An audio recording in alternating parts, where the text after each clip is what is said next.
ಧರ್ಮಸ್ಥಳದಲ್ಲಿ ಶವಗಳನ್ನು ಹೂತಿಟ್ಟಿರುವಂತಹ ಪ್ರಕರಣಕ್ಕೆ ಸಂಬಂಧಪಟ್ಟಂತೆ ಅಂತೆ ಕಂತೆಗಳಿಗೆ ಉತ್ತರನೇ ಸಿಗ್ತಾ ಇಲ್ಲ.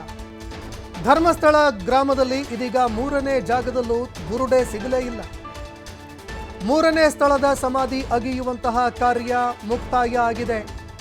ಮೂರನೇ ಸ್ಥಳದಲ್ಲಿ 6 ಅಡಿಯಷ್ಟು ಅಗದರೂ ಕಳೇಬರ ಸಿಗಲೇ ಇಲ್ಲ. ಮೊದಲ 2ನೇ ಸ್ಥಳದಲ್ಲೂ ಯಾವುದೇ ರೀತಿಯಾದಂತಹ ಕುರುಹುಗಳು ಪತ್ತೆಯಾಗಿಲ್ಲ. ಈಗ 3ನೇ ಸ್ಥಳದಲ್ಲಿ ಶೋಧ ಕಾರ್ಯ ಮುಕ್ತಾಯ ಆದರೂ ಈವರೆಗೂ ಕಳೇಬರ ಸಿಕ್ಕಿಲ್ಲ. 4ನೇ ಸ್ಥಳವನ್ನ ಹಿಂದೆ ಅಗಿತಾರ SIT ಅಧಿಕಾರಿಗಳು ಅನ್ನೋ ಪ್ರಶ್ನೆ ಎದುರಾಗ್ತಾ ಇದೆ. ಇನ್ನು SIT ಅಧಿಕಾರಿಗಳು 4ನೇ ಸ್ಥಳವನ್ನು ಇವತ್ತೇ ಅಗಿತಾರ ಅನ್ನುವಂತಹ ಒಂದು ಪ್ರಶ್ನೆ ಕೂಡ ಈಗ ಎದುರಾಗ್ತಾ ಇರುವಂಥದ್ದು. ಯಾಕಂದರೆ 100 ಶವಗಳನ್ನು ಹೂತಿಡಲಾಗಿದೆ ಅನ್ನುವಂತಹ ಒಂದು ಗಂಭೀರ ಆರೋಪ ಮಾಡಿದ್ರು ಅನಾಮಿಕ ವ್ಯಕ್ತಿ. ಇದಕ್ಕೆ ಸಂಬಂಧಪಟ್ಟಂತೆ 13 ಜಾಗಗಳನ್ನು ಆತ ಗುರುತು ಪತ್ತೆ ಮಾಡಿದ್ದ. ಈ ಜಾಗದಲ್ಲಿ ಇದೆ, ಈ ಜಾಗದಲ್ಲಿ ಹೂತಿಟ್ಟಿದ್ದೆ ಅಂತ ಆತ ಮಾಹಿತಿಗಳನ್ನು ಕೊಟ್ಟಿದ್ದ. ಯಾವ್ಯಾವ ಜಾಗಗಳನ್ನು ತೋರಿಸಿದ್ದ ಆ ಜಾಗಗಳಲ್ಲಿ GPS ಅಳವಡಿಕೆ ಮಾಡಲಾಗಿತ್ತು. ಜಿಯೋ ಸ್ಪೇಸ್ ಟೆಕ್ನಾಲಜಿ ಯೂಸ್ ಮಾಡಿ ಆ ಜಾಗಗಳನ್ನು ಗುರುತು ಪತ್ತೆ ಮಾಡಲಾಗಿತ್ತು. ಅಗಿಯುವಂತಹ ಕಾರ್ಯ ಕೂಡ ಆರಂಭ ಆಯಿತು. ನಿನ್ನೆ ಮೊದಲನೇ ಒಂದು ಸಮಾಧಿ ಸ್ಥಳ ಏನಿತ್ತು ಅದನ್ನು ಅಗೆದು ನೋಡಲಾಯಿತು. ಏನೇನೇನು ಆ ಜಾಗದಲ್ಲಿ ಸಿಗಲಿಲ್ಲ. ಸರಿಸುಮಾರು 8 ಅಡಿಗಳವರೆಗೆ ಆಳದಲ್ಲಿ ಅಗೆದು ನೋಡಿದ್ರು ಯಾವುದೇ ಕಳೇಬರ ಪತ್ತೆ ಆಗಲೇ ಇಲ್ಲ. ಇವತ್ತು ಕೂಡ ಈ ಕಾರ್ಯ ಮುಂದುವರಿತಾ ಇದೆ. ದೃಶ್ಯಾವಳಿಯಲ್ಲಿ ನೀವು ನೋಡ್ತಾ ಇದ್ದೀರಿ ಯಾವ್ಯಾವ ಜಾಗಗಳನ್ನು ಗುರುತು ಪತ್ತೆ ಮಾಡಿದ್ದ ಅದೆಲ್ಲವನ್ನೂ ಕೂಡ ಈಗಾಗಲೇ ಪೊಲೀಸ್ ಅಧಿಕಾರಿಗಳನ್ನು ನಿಯೋಜನೆ ಮಾಡಿ, ಶಸ್ತ್ರಸಜ್ಜಿತ ಅಧಿಕಾರಿಗಳನ್ನು ನಿಯೋಜನೆ ಮಾಡಿ ಭದ್ರತೆಯಲ್ಲಿ ಇರಿಸಲಾಗಿದೆ. ಈ ನಡುವೆ ಇವತ್ತು ಬೆಳಗ್ಗಿನಿಂದ ಮತ್ತೆ ಈ ಒಂದು ಕಾರ್ಯಾಚರಣೆ ಆರಂಭ ಆಯಿತು. 2, 3ನೇ ಸಮಾಧಿಯನ್ನು ಅಗಿಯಲಾಯಿತು, ಅಲ್ಲೂ ಏನೂ ಸಿಗಲಿಲ್ಲ.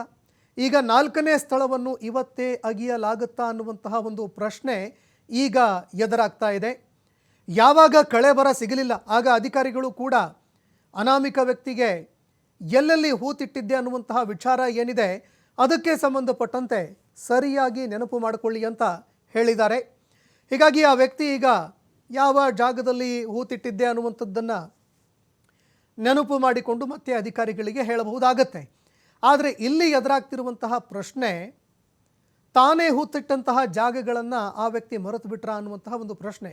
ಇನ್ನು ಸಹಜವಾಗಿ 20-25 ವರ್ಷಗಳ ಹಿಂದೆ ಸಮಾಧಿ ಮಾಡಿರುವಂತಹ ಒಂದು ಜಾಗಗಳನ್ನು ಗುರುತು ಹಚ್ಚುವಂಥದ್ದು ಸ್ವಲ್ಪ ಕಷ್ಟ ಕೂಡ ಆಗತ್ತೆ. ಗಿಡ ಗಂಟಿಗಳು, ಮರ ಮತ್ತೊಂದು ಎಲ್ಲವೂ ಬೆಳೆದು ಮೊದಲೇ ಕಾಡು ಪ್ರದೇಶ, ಅದರಲ್ಲಿ ಜಾಗಗಳನ್ನು ಗುರುತು ಪತ್ತೆ ಹಚ್ಚುವಂಥದ್ದು ಒಂದೆಡೆ ಸಂಕಷ್ಟ ಎದುರಾಗುತ್ತೆ. ಇನ್ನು ಮತ್ತೊಂದೆಡೆ ಅಗಿಯುವಂತಹ ಸಂದರ್ಭದಲ್ಲಿ ನೇತ್ರಾವತಿ ಸ್ನಾನ ಘಟ್ಟದ ಪಕ್ಕದಲ್ಲೇ ಈ ಒಂದು ಕಾಡು ಇರೋದ್ರಿಂದ ಆಳಕ್ಕೆ ಆಗದಂತಹ ಸಂದರ್ಭದಲ್ಲಿ ನೀರು ಹೊರತೆಯ ರೂಪದಲ್ಲಿ ಬರ್ತಾ ಇದೆ, ಮತ್ತೊಂದೆಡೆ ಮಳೆಯಾಗ್ತಾ ಇದೆ. ಹೀಗಾಗಿ ಸಾಕಷ್ಟು ಅಡೆತಡೆಗಳು, ಸಮಸ್ಯೆಗಳು ಇದಕ್ಕೆ ಎದುರಾಗ್ತಾ ಇದೆ. ಹೀಗಾಗಿ SIT ಅಧಿಕಾರಿಗಳು 4ನೇ ಸಮಾಧಿಯನ್ನು ಇವತ್ತೇ ಅಗಿತಾರ ಅಥವಾ ನಾಳೆಗೆ ಕಾರ್ಯಾಚರಣೆ ಮುಂದುವರಿಯುತ್ತಾ? ಅಂದರೆ ಈವರೆಗೆ ಗುರುತಿಸಿರುವಂತಹ ಜಾಗಗಳೇನಿದೆ ಅದಕ್ಕೆ ಸಂಬಂಧಪಟ್ಟಂತೆ ಏನಾದರೂ ಮತ್ತೆ ಪುನರ್ ಪರಿಶೀಲನೆ ಅಥವಾ ಆಲೋಚನೆ ಮಾಡೋದಕ್ಕೆ ಎಲ್ಲಿ ಹೂತಿಟ್ಟಿರಬಹುದು ಅನ್ನುವಂಥದ್ದನ್ನು ಮತ್ತೊಮ್ಮೆ ನೆನಪು ಮಾಡಿಕೊಳ್ಳೋದಕ್ಕೆ ಕಾಲಾವಕಾಶ ಏನಾದರೂ ಮಾಡಿಕೊಡ್ತಾರ, ಅದನ್ನು ಕೂಡ ಕಾದು ನೋಡಬೇಕಾಗತ್ತೆ. ಇನ್ನು SIT ಅಧಿಕಾರಿಗಳು ನಿನ್ನೆಯಿಂದ ನಡೆಸ್ತಾ ಇರುವಂತಹ ಶೋಧ ಕಾರ್ಯದಲ್ಲಿ ಈವರೆಗೆ ಒಂದೇ ಒಂದು ತಲೆಬುರುಡೆ ಪತ್ತೆಯಾಗಿಲ್ಲ ಅನ್ನೋ ಮಾಹಿತಿಗಳು ಲಭ್ಯವಾಗ್ತಾ ಇದೆ. ಸ್ಥಳದಲ್ಲಿ ಈಗಾಗಲೇ 4-5 ತಂಡಗಳನ್ನು ರಚನೆ ಮಾಡಲಾಗಿದೆ. ಒಂದೆಡೆ FSL ತಂಡ, ಮತ್ತೊಂದೆಡೆ ಈ ಕಳೇಬರಗಳನ್ನು ರಿಕವರ್ ಮಾಡುವಂತಹ ಒಂದು ತಂಡ, ವಿಧಿವಿಜ್ಞಾನ ಪ್ರಯೋಗಾಲಯದ ತಂಡ, ಅದೇ ರೀತಿಯಾಗಿ SIT ಅಧಿಕಾರಿಗಳು, ಪೊಲೀಸ್ ಅಧಿಕಾರಿಗಳು, ಶಸ್ತ್ರಸಜ್ಜಿತ ಅಧಿಕಾರಿಗಳ ತಂಡ. ಇದೆಲ್ಲದರ ನಡುವೆ ನಡೀತಾ ಇರುವಂತಹ ಕಾರ್ಯಾಚರಣೆಯಲ್ಲಿ ಈವರೆಗೆ ಇದ್ದಂತಹ ಕೆಲವು ಅಂತೆ ಕಂತೆಗಳು, ಪ್ರಶ್ನೆಗಳು ಏನು ಎದುರಾಗ್ತಾ ಇತ್ತು, ಆ ಪ್ರಶ್ನೆಗಳಿಗೆ ಉತ್ತರ ಸಿಗ್ತಾ ಇಲ್ಲ. ಅಂದರೆ ಕಳೇಬರ ಸಿಕ್ಕಿದ್ದಿದ್ರೆ ಆಗ ಈ ಒಂದು ತನಿಖೆಯ ನಡೀತಾ ಇತ್ತು, ಅದಕ್ಕೆ ಸಾಕಷ್ಟು ಬಲ ಬರ್ತಾ ಇತ್ತು. ಅದೇ ರೀತಿ SIT ಅಧಿಕಾರಿಗಳಿಗೂ ಕೂಡ ಹುಮ್ಮಸ್ಸು ಕೂಡ ಬರ್ತಾ ಇತ್ತು ಮುಂದಿನ ಒಂದು ಕಾರ್ಯಾಚರಣೆ ಮಾಡೋದಕ್ಕೆ. ಆದರೆ ಈಗ ಸಾಕಷ್ಟು ರೀತಿಯಾದಂತಹ ಒಂದು ಪ್ರಶ್ನೆಗಳು ಎದುರಾಗ್ತಾ ಇದೆ. ಮತ್ತೊಂದೆಡೆ ಇದು ಅಧಿಕಾರಿಗಳ ಮೇಲೆ ಒತ್ತಡ ಕೂಡ ಕ್ರಿಯೇಟ್ ಮಾಡುತ್ತೆ. ಹೀಗಾಗಿ ಗುರುತಿಸಿರುವಂತಹ ಜಾಗದಲ್ಲಿ ಅಂದರೆ 4, 5, 6 ಅಂತ ಏನು 13 ಸ್ಥಳಗಳಿದ್ದಾವೆ, ಆ ಒಂದು ಜಾಗದಲ್ಲಿ ಅಂದರೆ 10 ಸ್ಥಳಗಳು ಈಗ ಬಾಕಿ ಉಳಿತು. ಆ 10 ಸ್ಥಳಗಳಲ್ಲಿ ಕಳೇಬರ ಪತ್ತೆಯಾಗತ್ತಾ ಅನ್ನುವಂಥದ್ದನ್ನು ಕಾದು ನೋಡಬೇಕಾಗತ್ತೆ.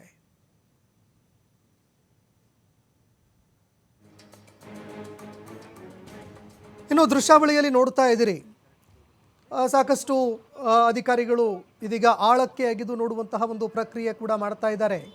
ಪ್ರಮುಖವಾಗಿ ಆ ಕಳೆಬರಕ್ಕೆ ಯಾವುದೇ ರೀತಿಯಾದಂತಹ ಒಂದು ಸಮಸ್ಯೆಗಳಾಗಬಾರ್ದು ಅಂತ. ಅಂದರೆ ಒಂದು ವೇಳೆ ಕಳೆ ಬರಹ ಇದ್ದಿದ್ದೇ ಆದರೆ ಆಗ ಯಾವುದೇ ರೀತಿಯಾದಂತಹ ಸಮಸ್ಯೆಗಳು ಅದಕ್ಕೆ ಎದುರಾಗಬಾರ್ದು. ಅದನ್ನು ರಿಕವರಿ ಮಾಡೋದಕ್ಕೆ ಸರಿಯಾಗಿ ರಿಕವರಿ ಮಾಡೋದಕ್ಕೆ ಅವಕಾಶ ಸಿಗಬೇಕು.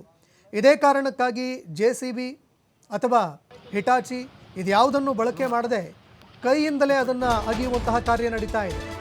ಇನ್ನು ಶವಗಳನ್ನು ಹೂತಂತಹ ಜಾಗಗಳನ್ನು ದೂರು ಕೊಟ್ಟಂತಹ ದೂರುದಾರ ಮರೆತು ಬಿಟ್ರ.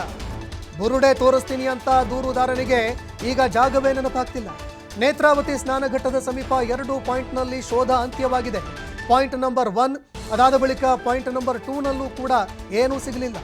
ದೂರುದಾರ ತೋರಿಸಿದಂತಹ 2 ಜಾಗದಲ್ಲಿ ಎಷ್ಟೇ ಅಗದ್ರೂ ತಲೆಬುರುಡೆ ಸಿಗ್ತಿಲ್ಲ. ಸುಮಾರು 6 ಅಡಿ ಮಣ್ಣಿನ ಗುಂಡಿಯಲ್ಲಿ ಎಷ್ಟೇ ಅಗದ್ರೂ ಕೂಡ ಅಲ್ಲಿ ಏನೂ ಸಿಗುತ್ತಿಲ್ಲ. ಹೀಗಾಗಿ ಅನಾಮಿಕನ ನಡೆಯಿಂದ ಈಗ ಇಡೀ SIT ತಂಡ ಗೊಂದಲಕ್ಕೀಡಾಗ್ತಾ ಇದೆ. ಇದರ ಜೊತೆಗೆ SIT ಅಧಿಕಾರಿಗಳು ನೆನಪು ಮಾಡಿಕೊಳ್ಳುವಂತೆ ಅವಕಾಶ ಕೂಡ ಈಗ ಮಾಡಿಕೊಡ್ತಾ ಇದ್ದಾರೆ.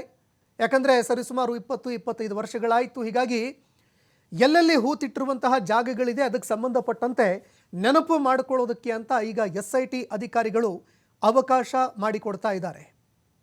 ಸ್ವಲ್ಪ ಬೇಕಾದರೆ ಸಮಯ ತೆಗೆದುಕೊಂಡು ನೆನಪು ಮಾಡಿಕೊಳ್ಳುವಂಥ ಆತನಿಗೆ ಸಮಯ ಅವಕಾಶ ನೀಡಲಾಗ್ತಾ ಇದೆ. ಸದ್ಯ ಈಗ ಪಾಯಿಂಟ್ ನಂಬರ್ 3ರಲ್ಲಿ ಶೋಧ ಕಾರ್ಯ ತೀವ್ರವಾಗ್ತಾ ಇದೆ. 3ನೇ ಪಾಯಿಂಟ್ನಲ್ಲಿ ಈಗ ಶೋಧ ಕಾರ್ಯ ತೀವ್ರವಾಗಿ ಮುಂದುವರಿಸ್ತಾ ಇದ್ದಾರೆ. ಅಲ್ಲೂ ಕೂಡ ಈಗ ಕಾರ್ಯಾಚರಣೆ ಅಂತ್ಯವಾಯಿತು ಅನ್ನುವಂತಹ ಮಾಹಿತಿ ಲಭ್ಯವಾಗ್ತಾ ಇದೆ.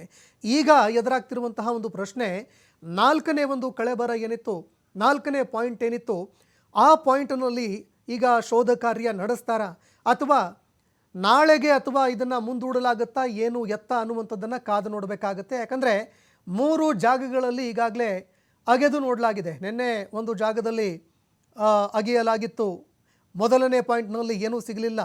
2ನೇ ಪಾಯಿಂಟ್ ಅಗೆದಾಯಿತು, ಅಲ್ಲೂ ಕೂಡ ಏನಿಲ್ಲ. 3ನೇ ಪಾಯಿಂಟ್ನಲ್ಲೂ ಕೂಡ ಏನೂ ಸಿಕ್ಕಿಲ್ಲ ಅನ್ನುವಂತಹ ಮಾಹಿತಿ ಲಭ್ಯವಾಗ್ತಾ ಇದೆ. ಈಗ SIT ಅಧಿಕಾರಿಗಳು ಕೂಡ ಸಾಕಷ್ಟು ಗೊಂದಲಕ್ಕೀಡಾಗ್ತಾ ಇದ್ದಾರೆ. ಯಾಕಂದರೆ ಈ ಪ್ರಕರಣ ಕೇವಲ ಕರ್ನಾಟಕ ಮಾತ್ರ ಅಲ್ಲ, ರಾಷ್ಟ್ರ ಮಟ್ಟದಲ್ಲೂ ಕೂಡ ತೀವ್ರ ಸದ್ದು ಮಾಡ್ತಾ ಇರುವಂತಹ ಒಂದು ವಿಚಾರ. 100 ಜನರನ್ನು ಕೊಂದು ಹೂತಿಡಲಾಗಿದೆ ಅನ್ನುವಂತಹ ಒಂದು ವಿಚಾರ ಸಾಮಾನ್ಯ ವಿಚಾರ ಅಲ್ಲ. ಹೀಗಾಗಿ SIT ಅಧಿಕಾರಿಗಳು ಕೂಡ ಈಗ ಗೊಂದಲಕ್ಕೀಡಾಗ್ತಾ ಇದ್ದಾರೆ.